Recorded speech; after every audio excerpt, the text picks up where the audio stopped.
Hello mga kabaday. Welcome to my guys for today's vlog. I'm having my video. So bye.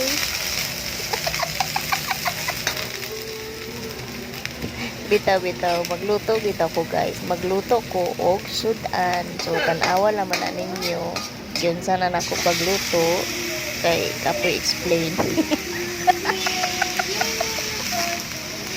So, giuna na nako ang ako ra bag guys nga unahon ang sibuyas kaysa sa ahos. Feeling ko na ko mas lami siya og sibuyas ang unahon kaysa ahos.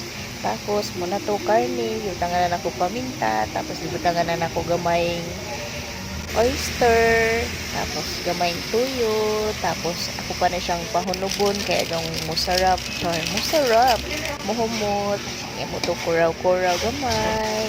Yan, tangang tubig daghan. Anja, mama to pansit. Ang sarap. Last na dyan nga pansit naman guys. So, muna to, kuraw-kuraw na po, para mutuhog ang tubig sa pansit. Niya takuban, tagtaod ablihan, charan. Karne na may pansit. Ano to?